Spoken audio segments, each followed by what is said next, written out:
What's up, Chiefs Kingdom? Welcome to another episode of Outside the Trenches. I'm BJ Kissel, joined as always by Nick Leckey and Tucker Franklin. It seems, guys, like it's been forever since the Chiefs have played a football game coming off the bye week and the Thanksgiving holiday. Hopefully everybody out there had a fantastic Thanksgiving as we now dive into a very key stretch for the Chiefs over the next three facing AFC West opponents. And we are going to get to that and plenty more in this episode. But before we do, Nick, start with you. How was your Thanksgiving? How was the time with the family? I hope it was all good and well. I had a great time. An absolutely great time. Went to Phoenix, took the family, just the four of us. You know, we used to live there in the desert and enjoy that weather, man. It was beautiful. I miss the desert. Don't miss the people. What about you, Tucker? How was your Thanksgiving? It was good. I had a good time seeing a bunch of family I hadn't seen in a while. We got together just – it was the first time you could really get together because of COVID. Now you got a new variant ramping up and everything. So it was like a buzzer beater, you know, to see everybody again before everything gets locked up again. But I had a really good time. This weather we're having in Kansas City right now is incredible. I'm wearing shorts as we're recording this podcast. I wore this pullover and shorts today. Can't beat that at the 2nd of December. Did you say jorts? I wish. Shorts. You got me saying it. Shorts and hoodie weather is my favorite time of the year. Yeah. I don't think there's anything better than just throwing a hoodie on with some shorts, going outside and getting some stuff done, especially when you can golf in like December. It's a pretty special time around Kansas City. Something else that we know is pretty special around Kansas City, and that is Jack Stack BBQ. If you do not follow Mr. Leckey on Twitter, he was tweeting about it the other day, that Crown Prime beef rib from Jack Stack. Unbelievable. Whether you go to one of the 7 locations in Kansas City or you go to jackstackbbq.com and order it, have it shipped all over the country, they will take care of you this holiday season. Not a lot goes better together than Jack Stack and football. But guys, we have got a big game on Sunday. People in Denver are calling this the biggest game in Broncos history since the Super Bowl, which is saying something coming off a bye week. I know that, you know, you've got the Broncos, Raiders, and Chargers all sitting at 6-5, looking up at the 7-4 Chiefs. The Chiefs are going to take care of business, win the division again. It's going to start on Sunday, take care of the next 3 divisional games. But as we get into the meat of this, Nick, I just want to start with you. What off the top of your head is just the top storyline? What are you looking forward to going into this matchup that's now been flexed and is on Sunday Night Football? Well, I think it's sort of that mid-season, end-of-season resurgence for Denver. You know, I think they're playing with a lot of confidence. Everybody really thought when they got rid of Vaughn that they were vying for that ownership, not employees, were vying for that number 1 spot. You know, that they were looking to get that solid draft pick. And turns out that, you know, getting rid of Vaughn was a great thing for Denver. You know, it kind of opened up the door for other players to come through to sort of change up the leadership structure within Denver. And teams, Cowboys underestimated them, you know, and then ever since then, they've been playing with confidence. And that's the beauty of NFL and parity, is that, you know, every team is good. You know, you just need to play together. You have a solid game plan and play together. And that's what Denver's doing right now. Yeah. They really are. Tucker, what about you? What are the storylines? What are you looking forward to this matchup on Sunday? I think that the biggest storyline, maybe the easiest one to talk about, is Andy Reid coming off of a bye week. It's incredible what he's done off of a bye week, really unheard of. What I really think is interesting too, this might go beyond the scope of just the Chiefs. If you look at, kind of how the Patriots are doing in the AFC as well, and how all these teams with this such a chaotic season, like we mentioned, the Broncos kind of, finding a little bit of confidence, and you're seeing good coaching kind of prevail. And I think in some of these instances, and with these good coaches are having their way with these teams in this season that's been so crazy. So I'm excited to see how Andy Reid adjusts for the second half of the season. I'm excited. I had a chance earlier today to sit down and listen to Matty Lane and Matt Castle kind of break down their weekly video breakdown. And they had been kind of going back and looking at, the game the Chiefs just played and coming off the bye week and not having played an opponent. They actually went back to last year's tape against Vic Fangio and the Broncos defense with that too high look that everybody's been talking about all season as to giving the Chiefs trouble. And it started with Vic Fangio. So I learned a lot just listening to those guys. I'm excited for everyone to check out, our game preview content over the next couple of days as we go into this Sunday night game. And they break that down because it's really interesting to see the types of route combinations, the types of things that the Chiefs have done against Vic Fangio. And they've had success against the Broncos. I told Tucker before we recorded, it's been 2,271 days on Sunday since the Broncos last beat the Chiefs. That was September 17th. 2015. That was a while ago. My son wasn't even 1 yet, and now he's in first grade. My daughter, 4 years old, has not seen the Broncos beat the Chiefs, but it's going to be interesting. Tucker, you talked about Andy Reid coming off a bye. He's 11-1 at home, coming off a bye, and 19-3 overall. And I think, guys, the storyline I'm looking forward to most, everybody's been talking about the defense going into the bye week, having become the first, team in the NFL this season to hold an opponent under 20 points for 4 straight games and looking to make it a 5th against the Broncos. But I want to see the offense. I want to see if the bye week, some rest kind of gets them clicking again. I think we've kind of expected them to play at a certain level. And when they don't, we think they're really struggling. And their idea of really struggling, they're still number 2 in yards and number 8 in points per game. It's a different expectation for those guys. But I want to see how the offense does, particularly Clyde Edwards-Helaire, the running game, and then in the passing game, just looking comfortable with Patrick Mahomes. Nick brought up Von Miller not being there. It's a different kind of setup for the Broncos, but those are the storyline. I'm just kind of interested in watching the offense in general and how Clyde Edwards-Helaire gets back in the mix as you get into some of these, what should be cold weather months, but is it 65 here in Kansas City and beautiful. But I'm excited to see those. And guys, I want to figure out who you guys think.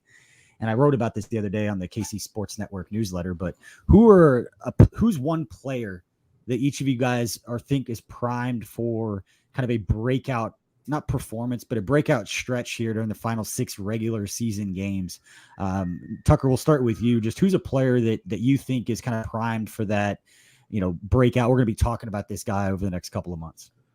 I think it could be Juan Thornhill. Juan Thornhill is a guy who's seen an increase of snaps, an increased role with kind of Dan Sorensen going into that specialty type defensive role coming in when he needs to. So Juan has seen a lot of those snaps now that Dan saw. So just by the bulk of snaps that he's going to get, I'd love to see him step up, make some plays. And we've seen him make some open field tackles, do some really good things in the defense. I think that he's one of those guys that really needs to get his confidence back, or is starting to get his confidence back, I'll say, after he tore his ACL. That's a tough one to come back off of, is a torn ACL, especially as a defensive back, because you got to change directions all the time. And he's finally starting to get his legs under him and starting to get a good feel for it. And I'm excited to see what he can do really for the future. And I think that this is really just a start for him. Nick, what about you? Who's a player that you're excited to see that you think could break out over the next couple months? Well, I think it's more, I'm not really player, but it's a group. And I got to say that the linebacking core. And I got to say that having Hitchback, Bolton, Willie Gay, that trio has learned a lot. They've all been injured at different times throughout the season. So they've all had to fill in for each other. And, Hitch has always been there, as that elder statesman in the room, sort of guiding these 2 young players along.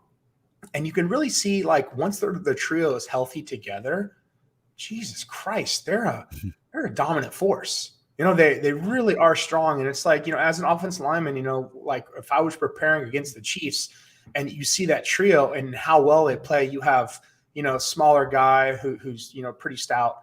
You got Hitch, who's that vet, savvy veteran, as they say. And then Willie Gay will he's Ironhead Hayward, so he's the guy you don't want to face. And, trying to run the ball against those guys is going to be super difficult. And the fact that they've all had to play each other's positions, they've all been injured, they kind of get this whole concept of the defensive scheme that Spags wants to do. And then that makes their job better because they're like, okay, I got to do my job because I know what it's like to be the Mike on this call or the Will on this call and Sam. So, they've learned a lot. Yeah, I think I'm going to stay on the defensive side, and I wrote about him on the article. But Rashad Fenton, I think most Chiefs fans have started to kind of get an understanding of how well he's been playing so far this season. I know everybody's got different feelings on Pro Football Focus, and I'll be the first to admit I'm a giant hypocrite. When the stats are good, I'm going to retweet it and talk about it. When they're bad, I'll be like, it's Pro Football Focus. So when they're good, I'm going to look into them, and Rashad Fenton's numbers are really, really good. I don't know if you can keep a straight face and put him into the Jalen Ramsey, category, like, these advanced analytics do.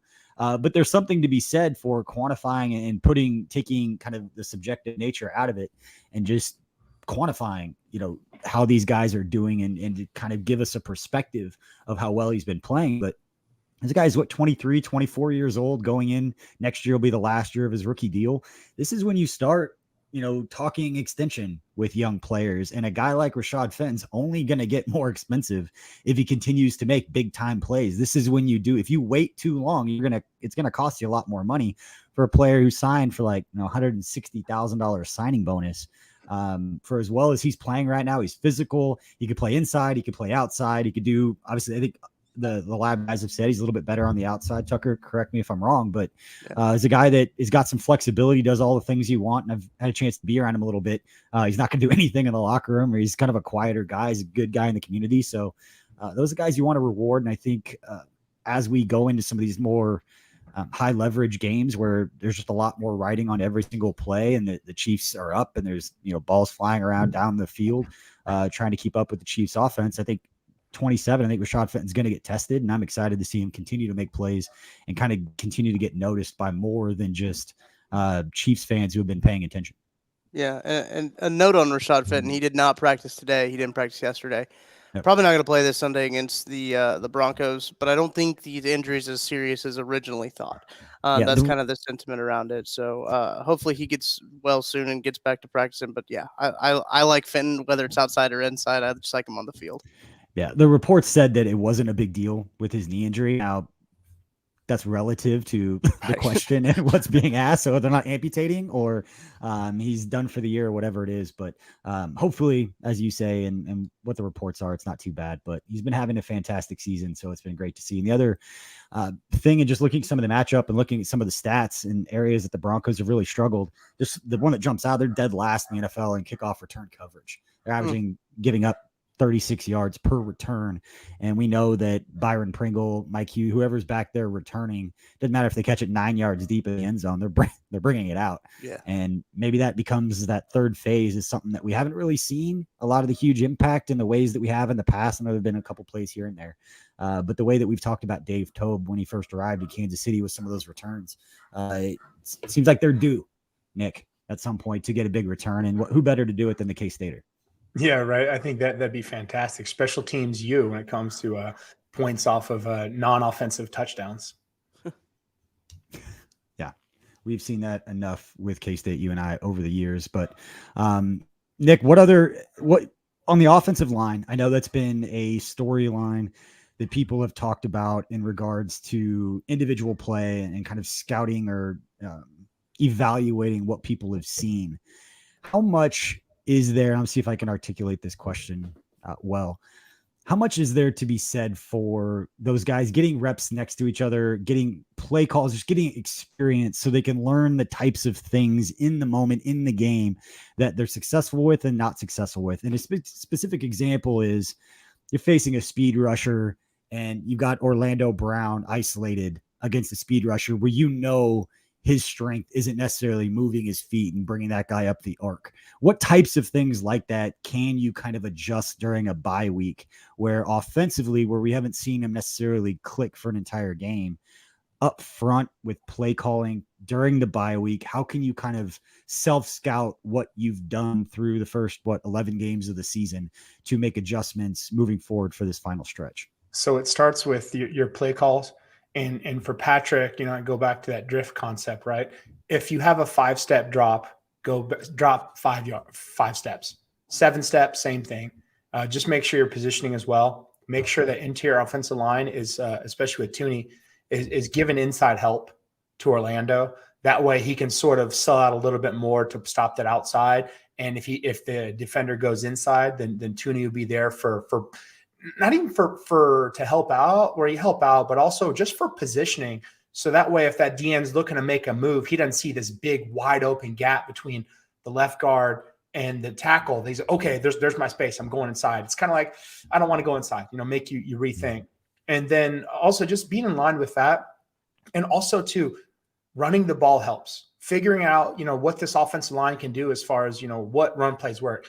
They're not quite the outside sweep team. They're more straight inside zone draw plays. They haven't quite figured out the blankos, like the powers, where we got a guard pulling up for that linebacker and kicking out. Not quite a power team like Orlando was in Baltimore, but they just have success with straight ahead running. They got some dominant beef up front that they'll come at you. And you got the running back now. You got 2 running backs.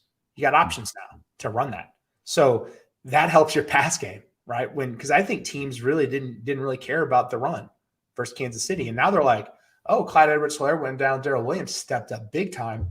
Clyde Edwards-Helaire comes back. He's stepping up big time because he sees what his backup can do. So there's a whole amalgamation of things, why things are clicking finally. Yeah. I like that. I want to ask specifically to ping back to you, Nick, though, because Creed Humphrey playing at arguably, a Pro Bowl, all-pro level, one for a couple other guys, but there's some other really, really good centers out there as well. But for a guy who played the position in the league, how impressed have you been for a young player and what Creed Humphrey has done? We haven't talked about that on this show, but you spent 6 years playing the same position. What's impressed you most about what we've seen from Creed Humphrey? So what you do, like when you watch Buffalo with Morse, watch Arizona when Hudson was healthy. Those are your top centers in the league. And it's not that they're not like out there dominating someone, driving them 20 yards back. It's what's not happening. They're not getting bull rushed. They're able to block one-on-one without guard help, without getting bull rushed in the quarterback's lap. They're consistent. Like every play, they're getting their block. They're not getting beat. And they make their guy, they're like dark matter. They just absorb anything that gets onto it. And that's what dark matter does, just absorbs it. That way, you can't see the light. You can't see anything. So that player's just been taken off the chessboard. And then you have that. And then you got, shout out to also Tooney and Trey Smith right next to him too, because it takes a village, especially offensive line play. So that just speaks to the instant cohesion that they all have, that Creed's able to accelerate and stand out like that. And I mean, the dude's raw. Creed is just, oh my God, just power. I think the best quality about an offensive line and an offensive lineman just in general is the ability to go unnoticed almost. You can watch these games and not think about Creed Humphrey if you're not watching him specifically, especially same thing with Trey Smith, same thing with Joe Tooney and Orlando Brown. You can go a whole game and not even think about, oh, those guys were out there and they were doing their job. Because I mean, if you go back and you're watching the offensive line, those guys take care of business. They don't mess around. They're burying people. There's always a clip that circulates on Twitter after games of Trey Smith absolutely burying somebody, knocking a guy's helmet off. But sometimes you don't see that in real time.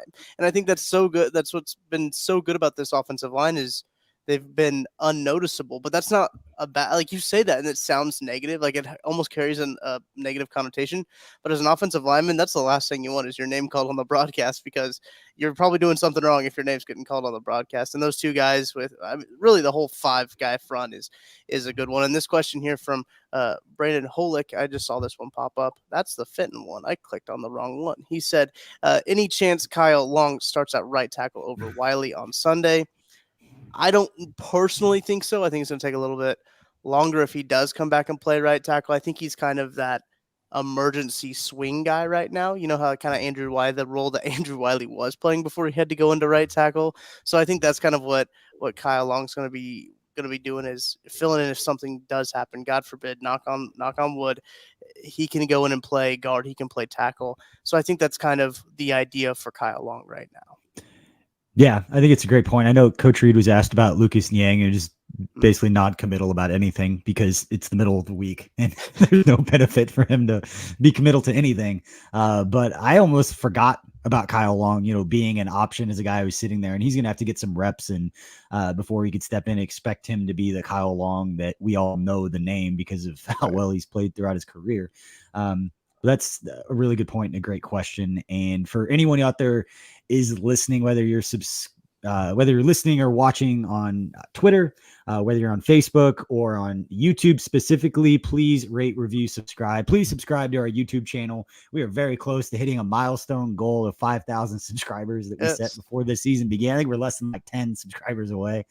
So if you have subscribed, we appreciate your support. And if you have not, please pound that subscribe button on YouTube, and we will hit one more goal that we had set out for ourselves in what was another record-breaking month last month in November, with the most podcast downloads, views, follows, all that good stuff that measures that you guys like what we've been doing. And we appreciate all of your support for this show and for the KC Lab, for one-on-one and all the videos that we do. We really, really appreciate it.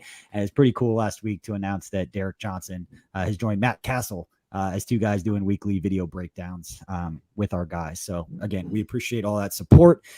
All that said, we get to move into our final segment in this quick show coming off the bye week, and that is Blind Nil. And Nick, let's let you take it away to lead us off here on Blind Nil here on Outside the Trenches. All right, Blind Nil, pulse check. Who did you think was going to run the table and it sucked and is, kind of pooped the bed? And then who did you think beginning of the year was dead and is like, oh my God, they're good now? Okay. This is first reactions. First teams that came to my head when you said that. The Buffalo Bills were the first team that kind of pooped the bed a little bit. They had a chance to beat the Jacksonville Jaguars, but lost in a 9-6 game. Ugh. If you're going to compare your quarterback to Patrick Mahomes, that doesn't happen. That was kind of a gross football game. And then they've kind of had they blew out the Saints, but then got blown out by, other team. It's been a weird season for everybody, but their season in particular, now they lost Tre'Davious White, who's went on the IR, more than likely done for the rest of the season with the torn ACL. You never know with those guys if they can come back or not. But the other team that I thought was dead, but aren't the Tennessee Titans. I thought at the beginning of the season, I hate those guys, but at the beginning of the season, I was like, they're not any good. They're not a good football team. Then they come out and stomp on the Chiefs, and then they lose Derrick Henry, but still win games. Yeah, they did lose to the Texans, but I mean, they still won a couple games with Derrick Henry out, and you're just like, wait, is this team actually good? I'm still not convinced that they're actually good. I still think that they're bad, but they're just fooling us. Kind of like the Ravens. The Ravens are one of those teams where I'm like, I don't think they're actually good. But those are the kind of the first two teams that popped into my head. Yeah, those jumped out to me, Tucker, and the Ravens don't. So it's kind of like the Cowboys. Like, they don't surprise me. You kind of expect them to be pretty good and to kind of surprise and let you down in some spots. But to me, the Rams, maybe it was just because I was really high on Matthew Stafford joining the Rams. I know he's been banged up, and there's reports coming out that he's been a little injured. But I thought that they were to come out just guns a-blazing and that they weren't going to slow down or struggle at all.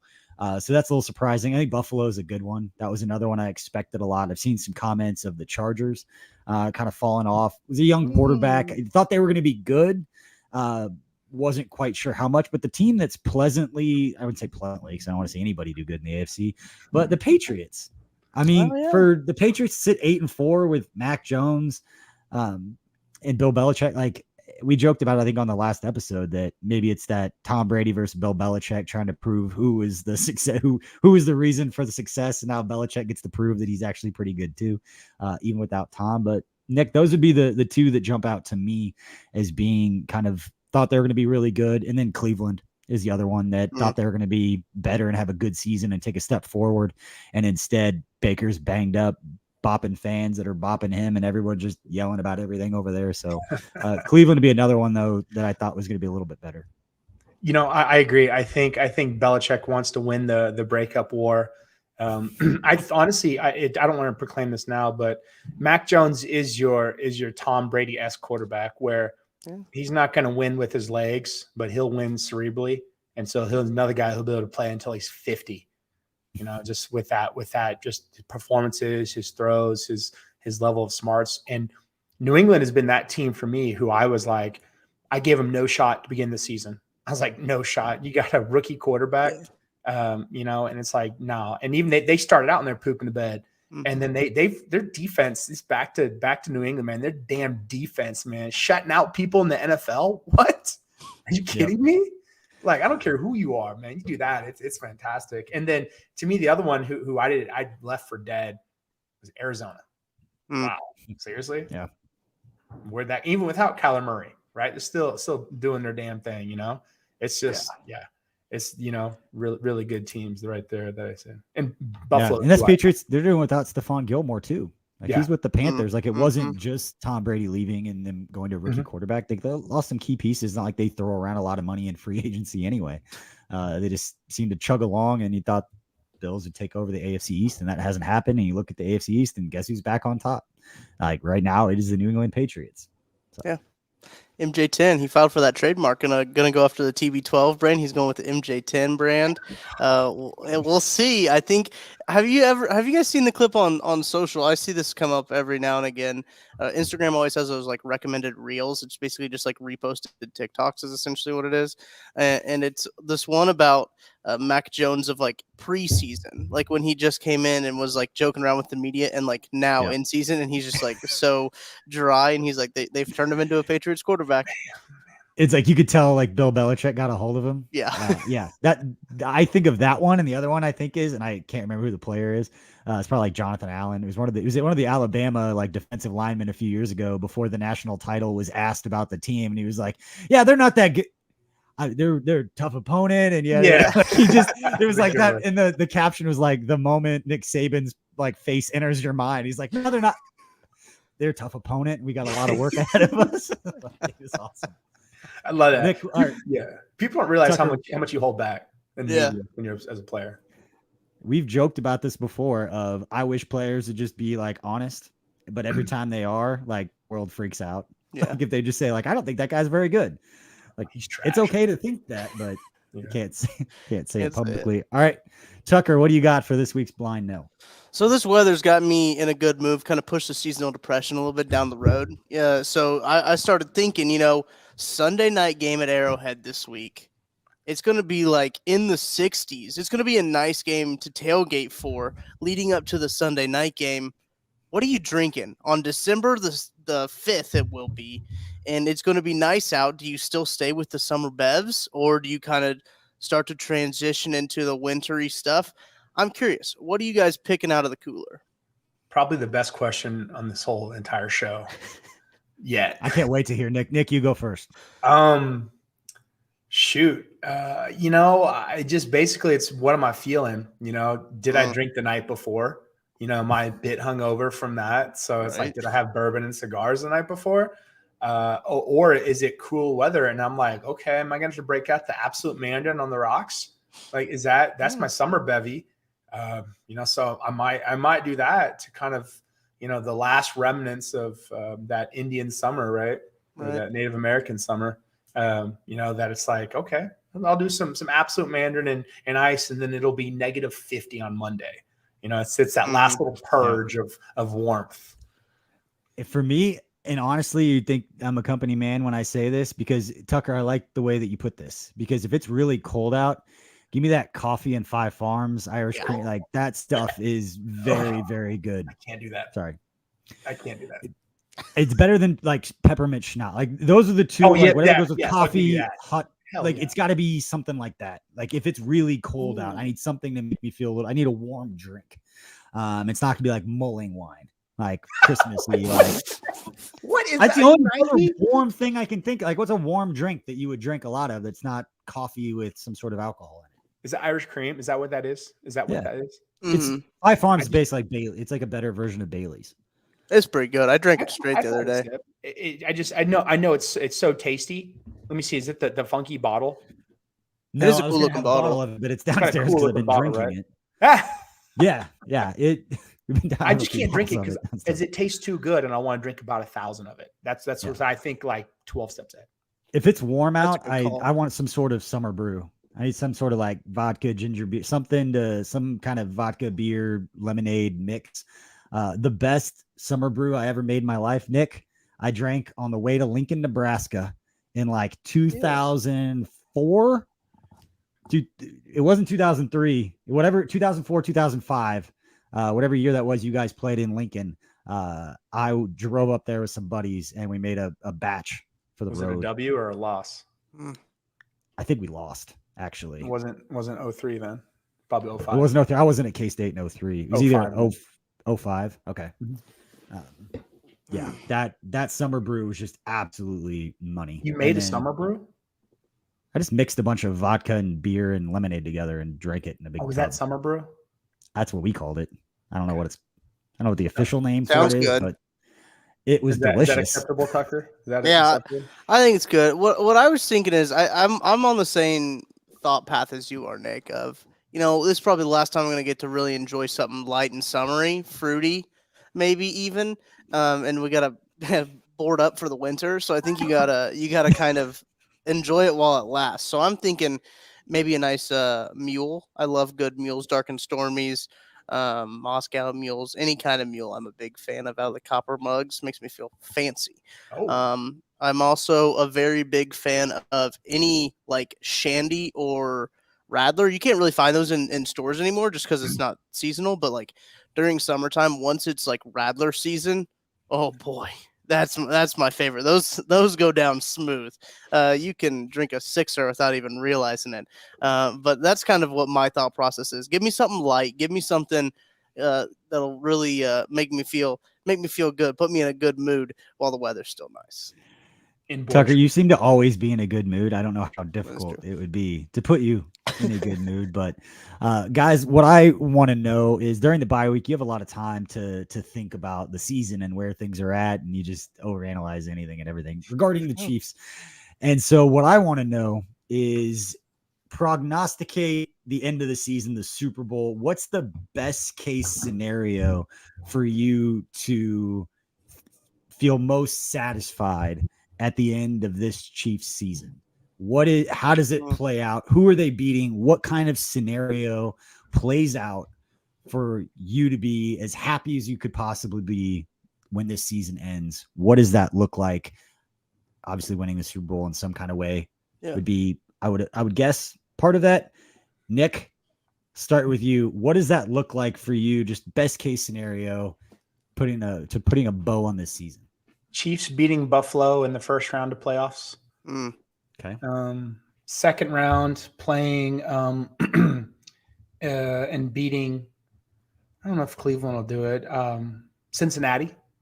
See Cincinnati being up there, and then an AFC Championship game beating New England, and then beating Aaron Rodgers in the Super Bowl. That's just going to do it for you. We finally get to see Patrick Mahomes and Aaron Rodgers face off. That's a good one, though. The State Farm will love it. State Farm will just absolutely love it. They tried so hard. Jake from State Farm was in Kansas City for that game. I saw that. They had a tailgate show like at KC Live Block, and then Aaron Rodgers got COVID, and then that whole thing was kind of ruined. So they were planning on a big event for this, and Aaron Rodgers ruined it like he does most things. Heyo.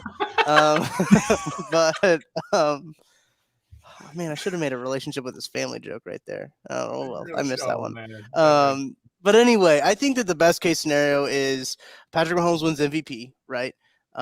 Chris Jones wins Defensive Player of the Year. The Chiefs sweep the awards. Also, Andy Reid is like not in the consideration for Coach of the Year, and I kind of think that's kind of bonkers. Maybe that's a conversation for another podcast, but are we complacent with Andy Reid's coaching for him to basically take this team that was already buried and now make them in conversation for the number 1 seed? Yeah, he does it every year, but I mean, I just think he's done a really good job this year. Anyway, I think Andy Reid winning Coach of the Year would be a good one, and I'm with Nick. I think it's got to be like prove the haters wrong tour. I think it's going to be one of those things where like you beat Buffalo, you got to beat probably New England, because I don't think you can win another Super Bowl without beating Belichick or Tennessee. Or Tennessee, getting bopped by them earlier in the year. Yeah, that's a good one. Yeah, so beat those, and then because remember all the talk about the Chiefs winning the Super Bowl in 2019 is they didn't play Brady, they didn't play Belichick. It's not a valid Super Bowl. That's what people want to say. So you play the Patriots, you beat Belichick, then you've got to beat Brady. I think you have to beat Brady. And Tampa Bay, you've got to do that, and then the conversation's back. The GOAT, who's the GOAT? Then you got that conversation again. I think that's got to be the chef's kiss on the season. For me, that's it. For me, that's it from the beginning. You got to beat Tom Brady. And I spent the whole time. I wasn't thinking about what's the perfect way to do this. I was thinking during Thanksgiving is the perfect way for this season to end is for Mahomes to beat Brady because he hasn't. And Brady retires in a couple years. If they never get that opportunity to beat him, that GOAT conversation is never going to last long because Brady beat him every time. Yeah. You know, they're not going head to head, but you got to beat Tom Brady finally in a big game that matters, playoffs, whatever it is. I think it'd be pretty poetic to beat Buffalo, beat Tennessee, and then go. And if you have to beat New England and going beat Tom Brady, that's just, to your point, Tucker, that chef's kiss of just kind of beating all of those people to finally say you got the one, because otherwise you're always going to have that, but Brady beat you every time you played the big game. Right. Yeah. That's getting me excited. Just get me excited. I didn't even think about that, but I was more thinking that Green Bay remembers that loss. I think Green Bay took Tampa lightly last year. I think Tampa took everyone by surprise last year by catching fire when it mattered. Had some that last second first half touchdown by Tampa really helped them out. Yeah, but it would be nice to see. But I kind of want to see Aaron Rodgers. Like he's kind of my favorite quarterback. That's the thing. We haven't seen that yet. We haven't seen the Rodgers Mahomes, and how many more years does Rodgers have? Maybe not very many left in Green Bay. But I think if he goes to the Broncos, how exciting will it be? Yeah. Holy, I kind of want that to happen. I want that to happen. Stop. Is anyone going to be? He's got to be the leading candidate to end up in Denver. Like I think they're all these receivers signed Tim Patrick. They got Jerry Jeudy. Obviously, Cortland Sutton is a stud. He's paid. I think they're just trying to make it as attractive as possible for an Aaron Rodgers to know that he's got weapons there. And you think John Elway's not going to go try to find another quarterback? Like I don't think it's not Drew Lock, it's not Teddy Bridgewater. They need a quarterback. Wow, that sweepstakes would be huge. The Aaron Rodgers sweepstakes. It will be.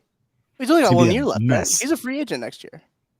I think they redid his contract, so he would be let go, or like he's done. Yeah. He's not going back to Green Bay. Are you kidding me? Wow. I can't imagine at this point. But Tucker, you mentioned earlier Tre'Davious White and his injury. I saw something on social media that kind of segues into this last point I want to make before we wrap this show up. And that is, I'm going to give a special shout out. It's weird on this platform, but to Bills Mafia. Every time stuff like this happens, they seem to rally around their players in ways that a lot of other fan bases don't. Tre'Davious White injures his ACL. It seems like he's done for the year. And then the fan base goes and starts donating $27 to a food pantry in his hometown. And they raise over $100,000 for the food pantry in his hometown as fans just saying, thank you. Even though you're injured, we've got your back. We support you. And they go and do something in a very real way in giving back. And that's a really cool deal. We've seen it with Josh Allen. We've seen it with other people. I think it was like a hospital wing or something that so much money was donated that they could open up this huge side of a new hospital that Bills fans were a part of. And that's just absolutely amazing for people, especially during this time of the year, to give back. And I wanted a chance on this show. I want to do it here at the end and talk about our Soul of KC holiday raffle and toy drive that we have going on at KC Sports Network. In case anyone out there listening hasn't seen it or doesn't know what we have going on, we're basically selling raffle tickets. They're all purchased through our Venmo at KC Sports Network. One ticket is $20. 10 tickets is $100. We have 17 different items that you could win in this raffle. Everything from a Patrick Mahomes autographed mini helmet to a Chris Jones autographed jersey that will be purchased for whoever wins to make sure it fits that person. And then we'll get it signed. Creed Humphrey autographed gloves. We've got Cookie Society sampler, gift cards to a bunch of different restaurants, Capitol Grill, Q39, 3rd Street Social. We've got a lot of cool things giving away as part of things that you can win with this raffle. And then all the money that we get are going to buying toys that we are then going to deliver to Operation Breakthrough the second week in December. We are raffling off all of these items during our live post-game show on December 16th. It is that Thursday night game against the Chargers. At the beginning of the post-game show, we will draw 17 winners, announce those winners for this raffle. As of now, and I haven't checked it since we started the show, we were just shy of 100 people donating, and we're over $6,000 already raised to buy toys for Operation Breakthrough. So already amazing contributions from Chiefs Kingdom and from local businesses. Every item that we are giving away was donated as part of this giveaway. So really cool deal. So if you're out there and you want to support us, you want to support what we got going on, go to KC Sports Network on Venmo, send us $20 and your name will be in the ring. Pay us $100 and you got 10 chances to win those really, really cool items, and all that can be found on our social media channels. So thank you, Nick and Tucker, for giving me the platform to talk about that. I got something exciting. You ready? What's up? Yep. We fit 5,000 subs on YouTube. We did it. During the recording of this podcast, the live version, we are at 5,001 subscribers. Thank you, everybody. Awesome. For Yes, subscribing. thank you. Thank you. We had personal, I don't think we promoted anywhere, but 5,000 subs on YouTube and 10,000 followers on Twitter were two of the goals, and we hit both those over the last couple of weeks. And like I said, most podcast downloads by a pretty substantial jump last month. So we appreciate everybody that's continuing to support everything that we've got going on. And Nick, you and I started podcasting from the beginning back on In the Trenches. So it's been a cool ride for anybody who's been following us along this whole time. Yeah. Thank you for listening. And hey, if you have any questions or comments, leave them in the comment section of YouTube. And if you want suggestions, put it in there. We'll talk about it. If you want to hear BJ, Tucker, or I say something, discuss something, we don't care if it's inane. I actually prefer if it's non-Chiefs related. But if you want to talk football, ask us, right? Ask us that, because you were that fifth column of this whole podcast network. We're like we're the B-side. Yeah. Right. The B-side. Yeah. You've always called it. We've always called it the B-side. It's every show on our network's got to be a little bit different. We've got some plans for the future and some cool things that we're going to be doing, and some more partnerships and more shows and some more people that we're adding to the mix. So there's a lot of cool stuff on the horizon here at KC Sports Network, and we appreciate all of you out there that continue to support us by subscribing to our channels, donating to things like Soul of KC to help give back to the community, because that is very important for us here as we continue to build up this network, that we have a very tangible relationship with the community and the people that are absorbing and consuming the content that we're putting out. That it's important to us to do some stuff that's real outside of distracting you while you're supposed to be working by Thursday afternoon. So get back to work. See you. Yeah. We appreciate everybody who's following us along live or is listening to the podcast version after the fact. We appreciate all your support, and we will be back with you guys. We've got a special episode of Sometimes Weekly coming out tomorrow afternoon. That's going to have a little bit of a Chiefs feel. Not going to drop the guest's name quite yet, but it's going to be a good one. You guys are going to want to watch that one for sure. And then obviously we'll see you after the game, late one, and a live post-game show from the Kingdom Bar and Grill as it's under construction. We will be there Sunday night to talk about Chiefs Broncos, hopefully picking up another dub, moving on to 8-4 and continuing their ascent atop the AFC West. So appreciate everybody for tuning in. We will be with you guys next week. And as always, be good to each other. See you. It's crazy. You got Tom Cruise